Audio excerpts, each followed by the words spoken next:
اور کہ جناب کوئی بھی شخص جج کے خلاف شکایت، پہلے تو یہ ہوتا تھا کہ جناب بہت سارے لوگ جو تھا وہ ججز کے خلاف شکایت درج کروا دیتے تھے سپریم جوڈیشل کونسل میں. اب لیکن جج کا تو ویسے ہی بڑا ٹیکہ ہوتا ہے. پہلی بات تو یہ ہے کہ ہر شخص تو جج کے خلاف شکایت درج کروانے کی کوشش کرتا ہی نہیں ہے. ہر شخص جج کے خلاف کھڑا ہوتا ہی نہیں ہے. چند ایک گنے چنے لوگ ہوتے ہیں جو کسی مقدمے میں بہت زیادہ افیکٹو ہوں تو وہ سپریم جوڈیشل کونسل میں جج کو شکایت بھجوا دیتے ہیں. لیکن اب سپریم جوڈیشل کونسل کی جانب سے ان چند ایک لوگوں کی بھی حوصلہ شکنی کی جا رہی ہے. میرے خیال سے جیسے پہلے ایک جو ہے وہ بڑی پرزور آواز چل رہی ہے نا کہ جناب جج کو کوئی نہیں ہلا سکتا، جج کی کرسی بڑی مضبوط ہوتی ہے، جج جو ہے وہ اس کے خلاف کوئی کھڑا نہیں ہو سکتا. تو اس آج کے اس فیصلے سے اس کو مزید تقویت ملے گی اور ججز کی مزید حوصلہ افزائی ہوگی. حالانکہ ججز کو ڈر ہونا چاہیے کہ جناب ہمارے خلاف اگر ہم کوئی غلط فیصلہ کریں گے تو ہمارے خلاف کوئی شکایت درج نہ کروا دے. پہلے ہی ججز کے حوصلے ماشاءاللہ بڑے بلند ہیں. وہ تو حکومتیں گراتے ہوئے سوچتے نہیں ہیں، آئین کو توڑتے ہوئے سوچتے نہیں ہیں کس کو ضمانت دینی ہے اور کس کو سزائے موت دینی ہے. یہ تو بہت چھوٹے چھوٹے معاملات ہیں نا انڈیویجولی، تو اس پر تو جج کی کوئی پوچھ پرتیت ہوتی ہی نہیں ہے. ٹھیک ہے، آئین پر توڑنے والوں پہ اگر حکومت کوئی کارروائی کرتی ہے بڑے مقدمات پر تو حکومتیں کھڑی ہو جاتی ہیں، سیاسی جماعتیں کھڑی ہو جاتی ہیں، لیکن عام شخص کے لیے تو کوئی نہیں کھڑا ہوتا. تو عام شخص کے پاس لے دے کر یہ ایک شکایت کا فورم ہی بچتا تھا. آج اس فورم سے بھی عام شخص کو جانے سے ڈرا دیا گیا ہے. ناظرین، دوسری خبر جس پر میں آپ کے ساتھ شیئر کروں گا وہ ہے سپریم جوڈیشل کونسل میں جو دوسرا ایجنڈا آئٹم نمبر 2 پر غور کیا گیا، اس میں ایک یہ بھی تھا اسلام آباد ہائی کورٹ کی جانب سے ججز کا جو خط لکھا گیا تھا جس میں یہ شکایت کی گئی تھی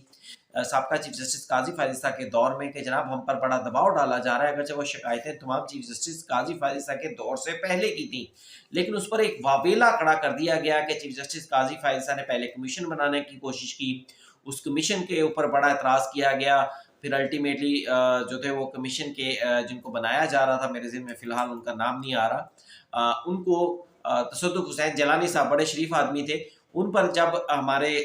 ڈالر ٹریوبرز نے ان پر حملہ کر دیا تو پھر وہ بیچارے عزت بچا کر سائڈ پر ہو گئے اور اس کمیشن کی جو تھا وہ سربراہی لینے سے انہوں نے انکار کر دیا. پھر اس کے بعد کہا گیا کہ جناب چیف جسٹس قاضی فائز عیسیٰ 100 موٹو کیوں نہیں لیتے. پھر چیف جسٹس قاضی فائز عیسیٰ نے 100 موٹو لے لیا، عدالت میں کارروائی شروع کر دی، لیکن پھر اس پر بھی ہمارے ساتھی جو تھے وہ جن کی محبتیں پاکستان تحریک انصاف کے تحت تھیں وہ مطمئن نہیں ہوئے اور انہوں نے مزید کرٹیسزم کی. الٹیمیٹلی ہوا کیا کہ وہ مقدمہ ٹھپ ہو گیا. اب چیف جسٹس یحییٰ آفریدی نے اس بینچ سے علیحدگی اختیار کر لی تھی کیونکہ جب قاضی فائز عیسیٰ صاحب نے جو بینچ تشکیل دیا تھا اس میں چیف جسٹس یحییٰ آفریدی شامل تھے، لیکن انہوں نے کہا تھا جناب اس معاملے پر 100 موٹو نہیں ہونا چاہیے، سپریم جوڈیشل کونسل میں کارروائی ہونی چاہیے. تو یحییٰ آفریدی صاحب نے آج سپریم جوڈیشل کونسل میں 209 آئین کا جو آرٹیکل اس کا سیکشن 8 جو ہے ججز کے حوالے سے کوڈ آف کنڈکٹ کے حوالے سے اس میں ترمیم کا فیصلہ کیا ہے، لیکن یہ ترمیم کی نہیں گئی. اس کی وجہ یہ بتائی گئی ہے کہ کیونکہ یہ کوڈ آف کنڈکٹ صرف ججز پر نہیں بہت سارے اداروں کے دوسرے افسران پر بھی لگتا ہے، جیسے چیف الیکشن کمیشنر پر بھی لگتا ہے اور بہت سارے دیگر جو آزاد ادارے ہیں ان پر بھی یہ کوڈ آف کنڈکٹ لگتا ہے. تو اس لیے اس میں مزید مشاورت کی جائے گی اور اس کو آئندہ اجلاس میں ڈسکس کیا جائے گا. اب ناظرین، جس خبر پر ہم بات کرنے جا رہے ہیں وہ خبر ہے سب سے امپورٹنٹ کہ پاکستان تحریک انصاف نے 9 مئی کے مقدمات کا شکایت شکوہ چیف جسٹس یحییٰ آفریدی کے سامنے اٹھا دیا. اب بات یہ ہے کہ سپریم جوڈیشل کونسل ملک کا ایک اعلیٰ ترین ادارہ ہے اور اس میں اجلاس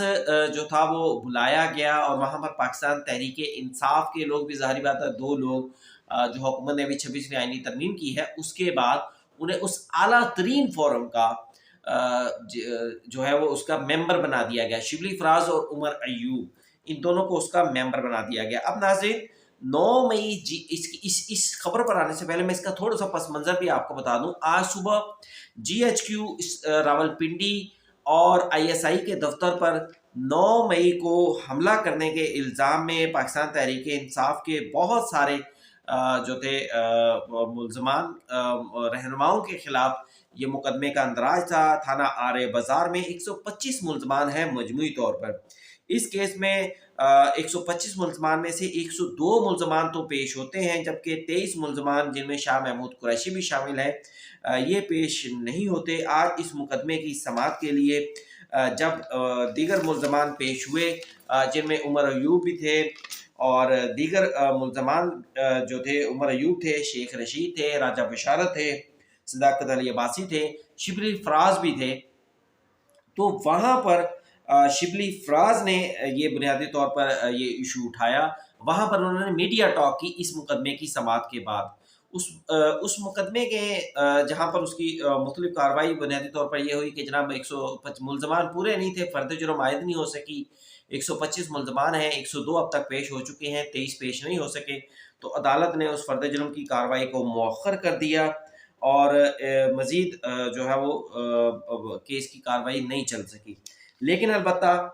ہوا کچھ یوں، اس مقدمے میں ایشو یہ تھا کہ جناب حساس دفتر اور آئی ایس آئی کے دفتر اور جی ایس کیو پر حملہ کرنے کی سازش کے تحت یہ ملزمان کو